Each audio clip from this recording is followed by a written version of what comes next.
Depuis Georges Frêche, puisque c'est lui qui a posé la première pierre au mois de mars 2003.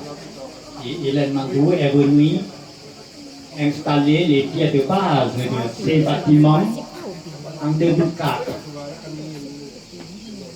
Et puis, nous avons été très honorés par la venue de Christian Boquin, président du conseil régional Languedoc-Roussillon à l'époque, bien sûr, et d'autres personnalités de Montpellier.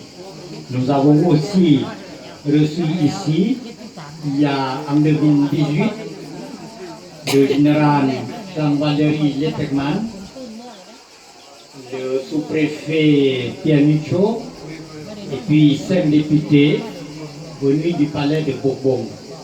Quel honneur pour nous. Aujourd'hui, nous avançons au niveau des travaux. Peut-être vous avez déjà entendu parler. Demain, le chantier démarre. Voilà ce que nous allons voir dans quelques mois. L'état du temple. C'était les deux bâtiments en face. Et nous avons ici tout à l'heure, je ne sais pas combien de temps pour ce projet, ces sculptures. Quel courage et quelle patience pour ces travaux si minutieux, Jean-Christophe. C'est grâce à toi qu'on a pu avoir, que nous avons pu avoir ce temps. Bravo. Il va parler après moi. Comme c'est quelqu'un qui est timide, voilà, c'est pour ça. Voilà, il y a Christian. Où est Christian? Mais il se cache bien, Christian. Oui, après, Jean-Christophe. Parce qu'à l'époque, il était dans ses idées.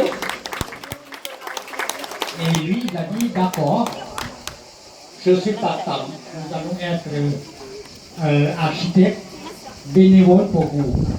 Et à partir de là, on a démarré ce projet après tout, c'est-à-dire il y a 30 ans. Voilà, Pierre Danan, président régional de la communauté JO, un grand ami, Perla. Voilà. C'est une relation de plus de 30 ans avec la communauté JO. À l'époque, c'était à Hubert Alouche. Après, il y avait monsieur, comment il s'appelle, qui a reçu la Légion d'honneur au Sénat, Gilles Bergman, voilà, qui est venu. À l'époque, il était au maire. Et maintenant, avec Perla, On est là. ami de nous, toujours fidèle à ce Dieu. Merci beaucoup, Perla. Donc, je vais être bref, comme je disais tout à l'heure, juste pour faire un petit historique de ce projet. Ce projet a pu être arrivé à ce niveau grâce à tous les intervenants, je dis bien tous sans exception, bénévoles, c'est-à-dire des architectes, des ingénieurs, bureaux d'études, concours techniques, avocats, y compris le notaire qui a passé l'acte d'acquisition. Il a dit que je peux ne pas encaisser les honoraires, mais je dis les bonnes nouvelles sont bienvenues. Donc il n'a pas touché un centime. Et Jean-Christophe Marchal, Christian Loan, non seulement il ne touche pas d'argent, mais il perd l'argent tous les jours. Mais oui, Jean-Christophe Marchal est allé 2 fois à Indonésie pour contrôler ses sculptures. 2 fois 15, ça fait 1 mois.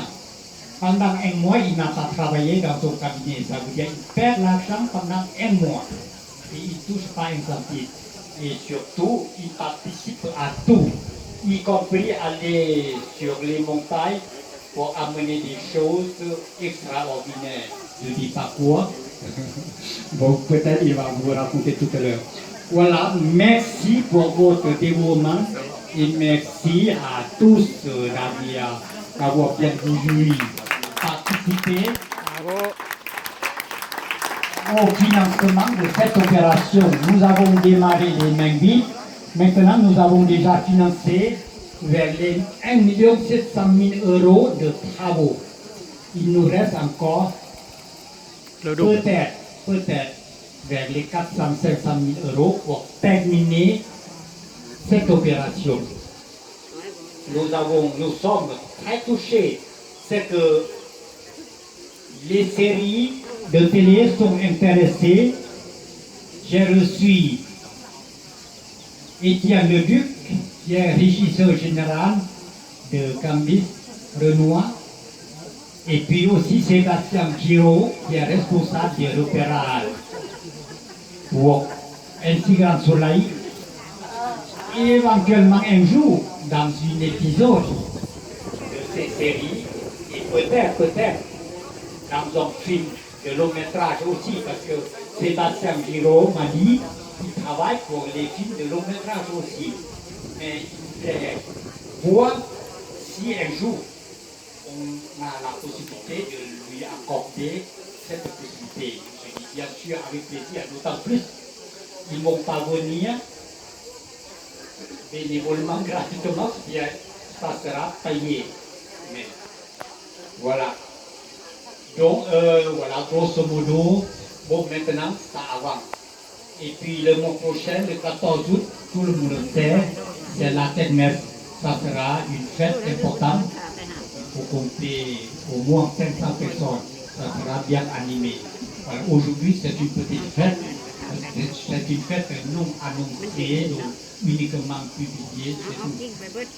Voilà, grosso modo, et maintenant je vais laisser la parole à Jean-Christophe Marchand pour qu'il puisse dire quelques mots au niveau technique de cette opération avant que Perla Danang prenne la parole. Je passe la parole à